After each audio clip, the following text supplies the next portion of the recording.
Welcome to the Simply Real Life podcast. I'm Sarah, the founder of Simply Real Health, here to help you simplify, amplify, and elevate your life. This show is for those of you who want the real talk on how to live a more intuitive and intentional life, a life that's healthy from the inside out, and one that feels more effortless, aligned, simple, and more alive.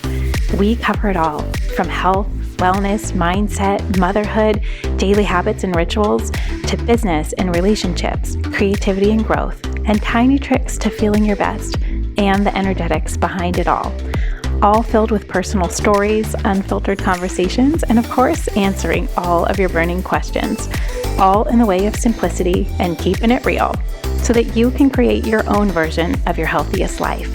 Let's do it. Hi, and welcome back to the podcast. You guys, thank you so much for all of your love and encouragement over the podcast and the topics and just sharing them with people that you love. It has been so wild for me on this side to be like producing them and creating them each and every week. But more than that is like seeing the impact that they're having and the way that they get shared and all of the downloads. It has been beyond my wildest dreams of what this could be. And it just is such a relief, I think, to just have this space and time together that we can talk about these things in a little bit of a deeper way or a more real life way, kind of the practical nitty-gritty things.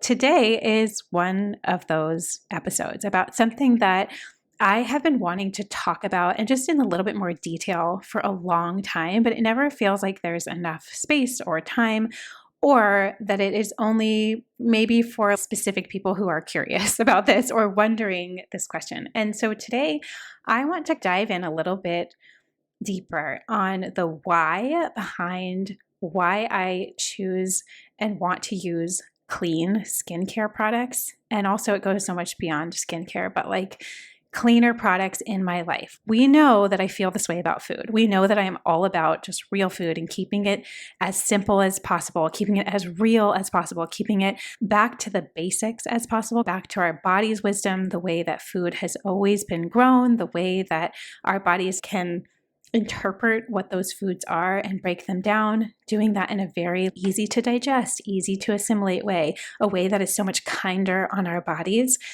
And I think when you start that journey, no matter where you are in that process, there always comes a point where you start to take a little bit more of a higher level view of if you're doing that with your food and if you're becoming more intentional with your food all around, just wanting to upgrade it, wanting it to be nutrient dense, wanting it to be life-giving, wanting it to be stuff that is nourishing and alive, that you then start to look at some of the other parts of your life and start to look at some of the other products and other things that are maybe a part of your daily life, whether that's with skincare, body care, whether it's with personal care products, whether that's looking around your house and the things that you're cleaning with or the types of things that you use around the house or in your laundry. There's almost this whole world that then starts to open up once you do feel like you are pretty well educated about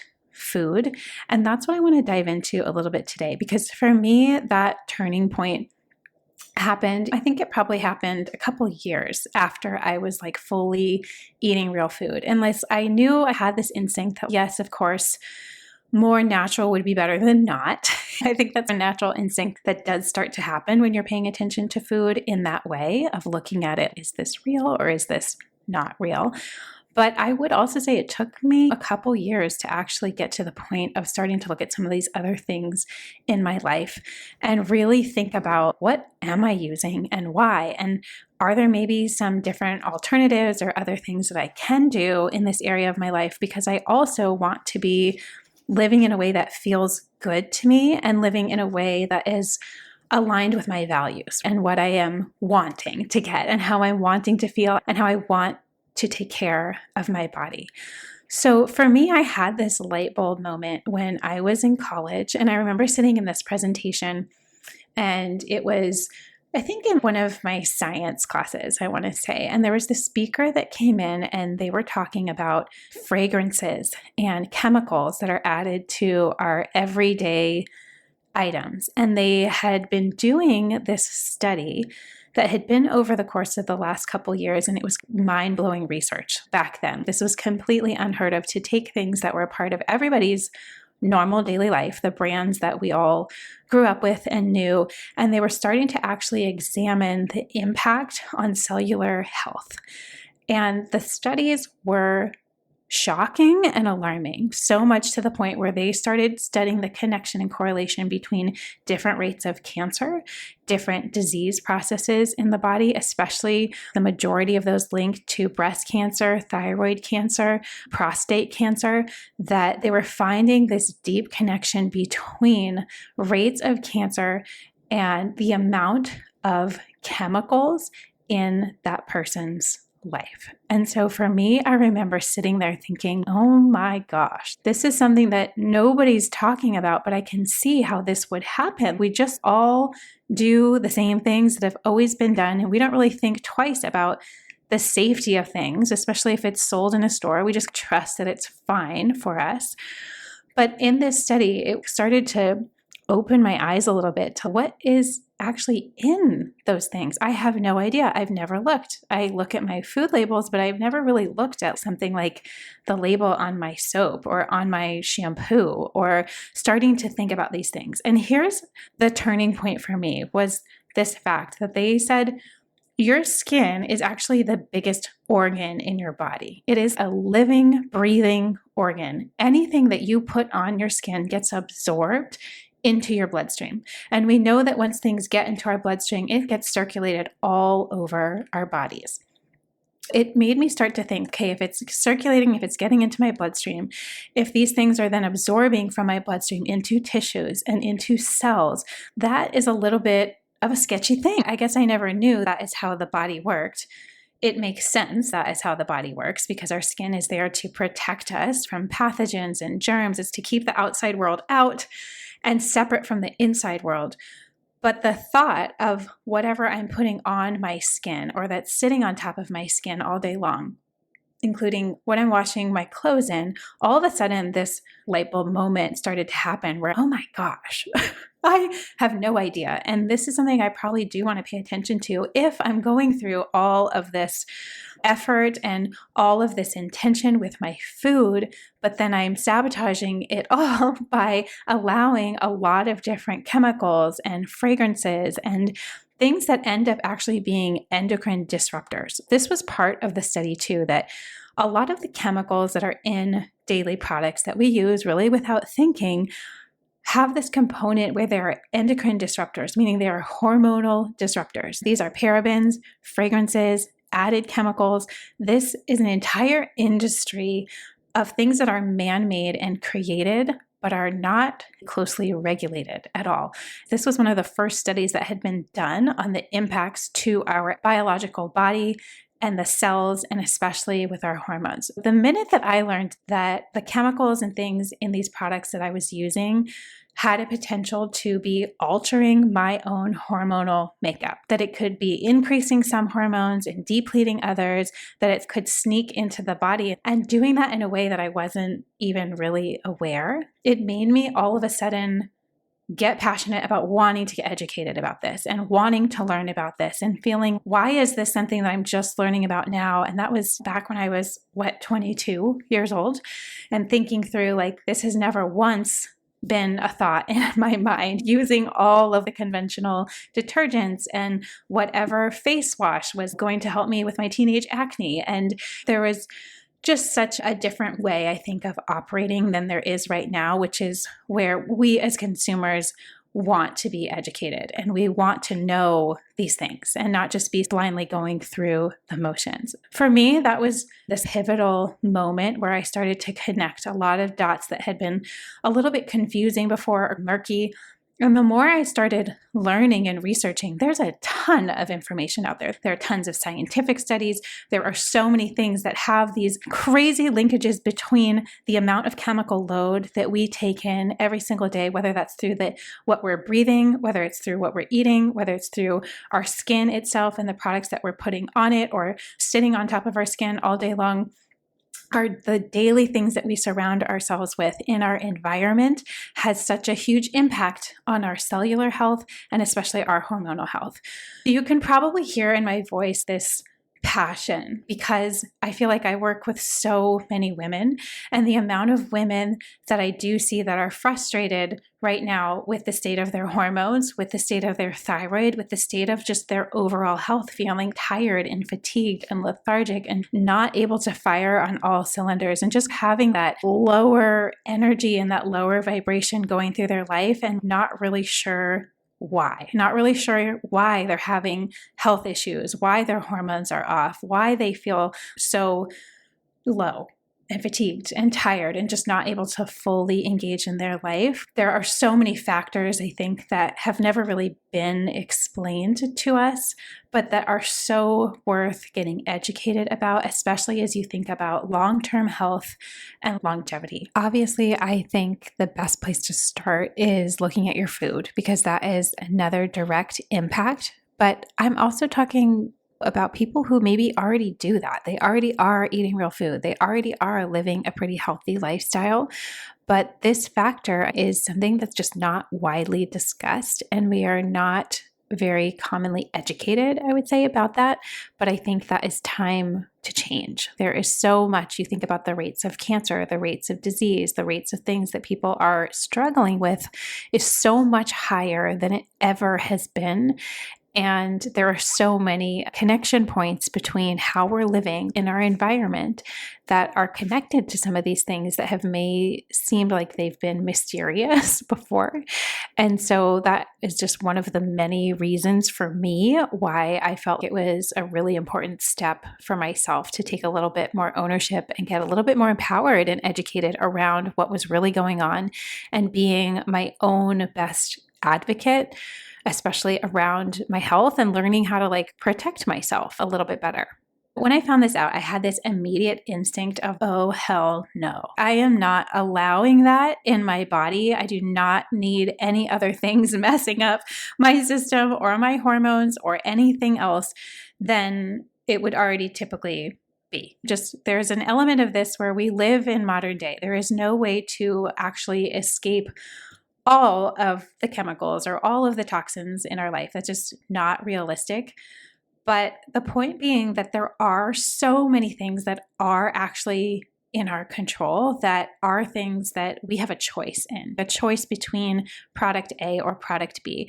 And I think the really cool thing here is that when you start to look at some of these products and get educated about what is a better option or a cleaner option or a more simple option or a less fragrance option or a less chemicalized option that can do the same thing, oftentimes we think that, oh, it must be so much more expensive, but that's not actually the case. This can be a very easy case of a simple swap from one brand to another, and it doesn't have to be that much of a transition or that much of a heartache. That's not true with every category, and we're going to talk about that today. Some of the categories that might feel a little bit trickier or harder to find a fit that you love or have come to love and expect out of your products. But the good news here truly is that there are so many things in our daily lives that we can control, especially the things that we use in our house, like cleaning products and household products, personal care products, makeup products. Yes, when you're out, when you're traveling, when you're staying at a hotel, when you're in an Airbnb, can you control all of those things? No, but it's not to scare you. This is not to make you feel like you have to become all of a sudden super extreme, but this is just about doing what you can, where you can, to minimize your overall toxic load. There's no such thing as being perfect. It would be very unrealistic to try, but finding that middle ground, that sort of middle place in between convenience and products that you like and that maybe don't have some of the very detrimental and harmful effects on our health and on our hormones and on our fertility and on our cellular health that some of the more conventional, traditional products do.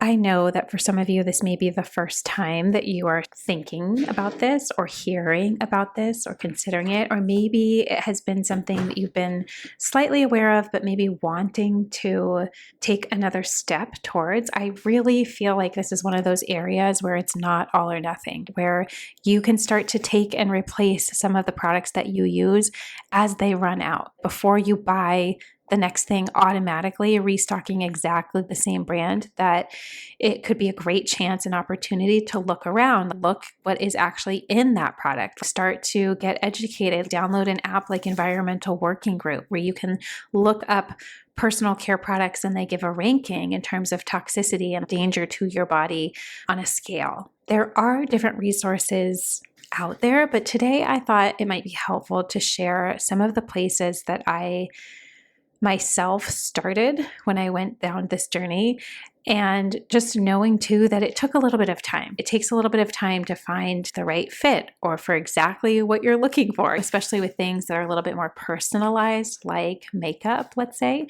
or skincare.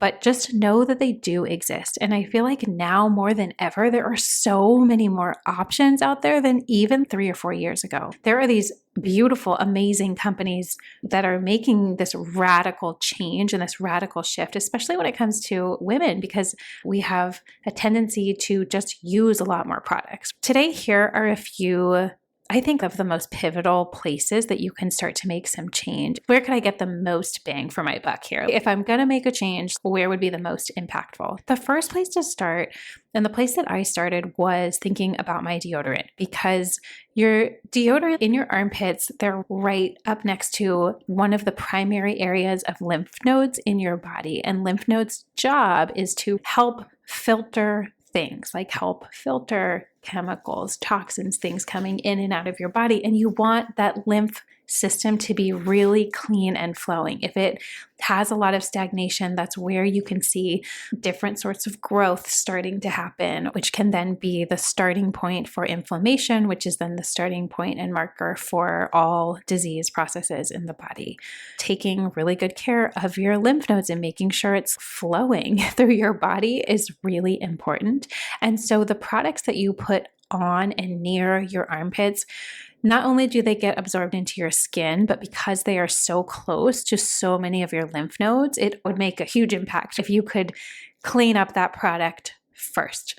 This is why I usually suggest that deodorant being one of the best swaps that you can do, because deodorant has, like most conventional deodorant will say, has so many chemicals in it, and most of it contains aluminum, which is an actual chemical that is put into deodorants and antiperspirants to go into your pores and to block your pores from sweating, which on the surface level seems fine, and we all think that's a very normal thing. However, the body excretes the most amount of toxins through our breath and through sweat and through what we physically can excrete through our body, going to the bathroom. If your body is not allowed to sweat or it's being blocked from sweat, you are keeping all of the toxins that are trying to get out, you're keeping them inside and recirculating through your bloodstream, and then it can go up into your blood-brain barrier. That's where we start to get a lot more issues. This is not to scare you. This is just to educate you that over time, if you're doing something every single day, like putting on an aluminum-based deodorant or antiperspirant, how much of an impact that probably does make on your health, especially over the course of time. And I think that's the case with most of these things. It's not just once here and there. I'm talking about the things that you do use daily that are close to your skin or close to your lymph nodes, or they're sitting on your skin for a long amount of time each day.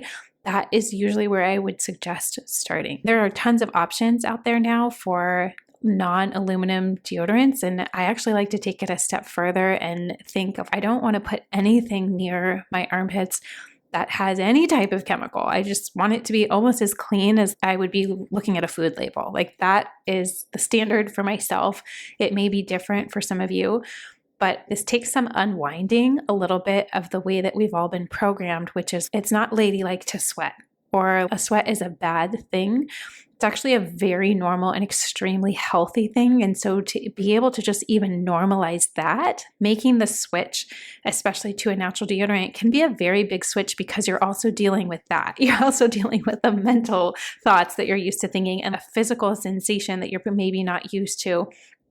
And all of that with the fact that sometimes it can take your body 2 to 4 weeks for it to actually adjust because it's had a chemical blocking agent in there before.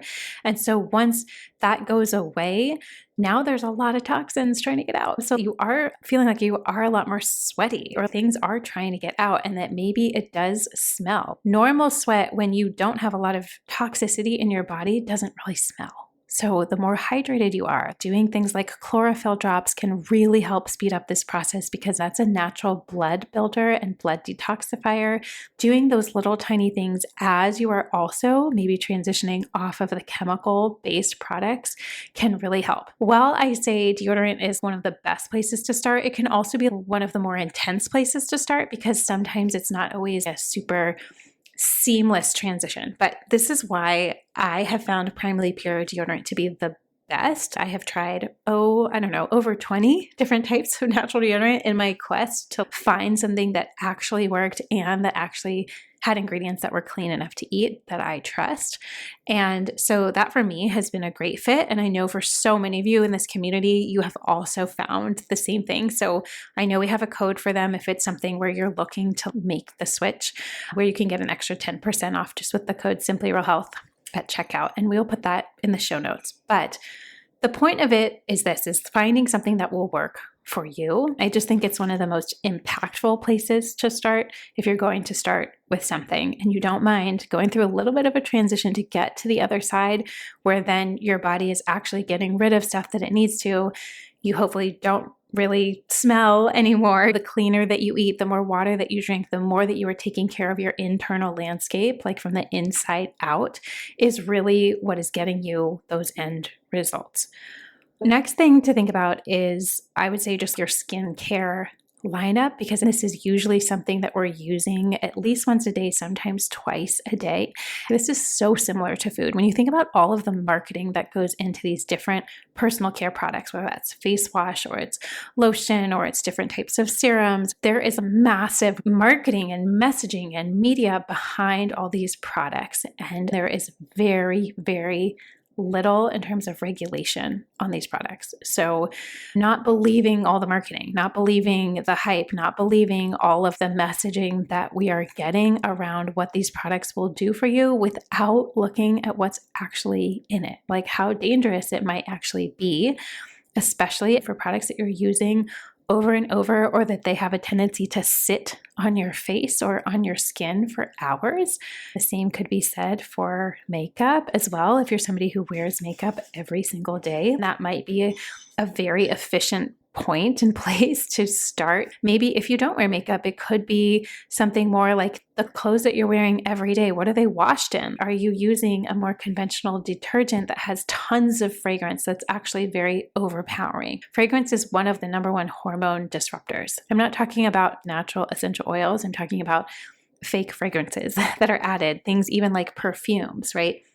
The smell that we associate with something being clean, whether that's in a bar of soap or it's something in a perfume or it's something in our laundry detergent. There's so many ways that something could be actually clean, but without that overpowering scent. Is that something that's worth it to me? And to be honest, some products have taken me years to find a really good replacement for, or to feel like I found something that works just as well. It's taken me up until I think last year to find a mascara that I loved, that was non-toxic and didn't have carbon particles in it that were then getting into my eyes. And that just took a little bit of time. I feel like before that, the other bigger switch was shampoo and conditioner. It was really hard for me to find something that worked. I'm talking about that was 10, 15 years ago. Now there are so many more options and so many more companies out there that do make cleaner, more upgraded, more natural, non-toxic products.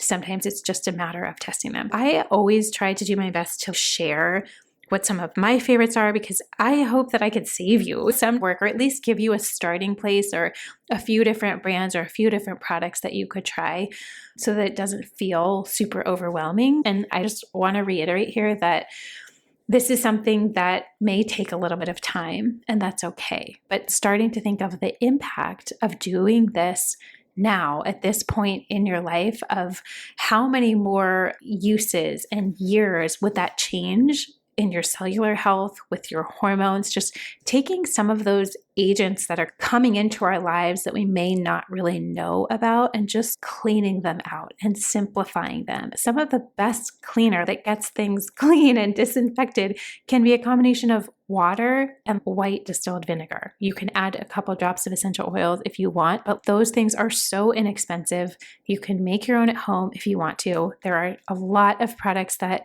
have that as the basis of a more natural cleaning product. But just starting to think for you, what are the things in your life that you use daily? And look those things up, and maybe ask friends if they have things that they love or brands that they love. And I am always more than happy to share the things that I have found, because this has been like a really long journey of decades at this point, and there are always new ones coming out as well. I just want to encourage you that it does not have to be this extreme thing or overnight thing, but just starting to replace things once they do run out, and trying to find an option that feels like a great fit to you, but without some of the downsides and maybe some of the more scary, impactful things that could happen over time to our bodies. We just want to be the best protectors of our bodies that we can, whether that comes with food, whether that comes with our energy or boundaries that we need to set, or how we are with other people. We have to become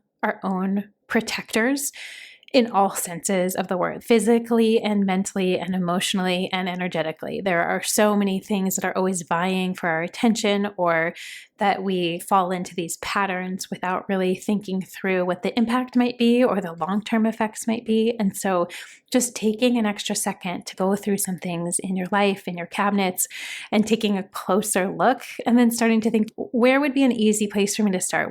I am more than happy to answer anything and share anything that I have found along the way. I hope this helps, and I hope you guys have a great rest of your week.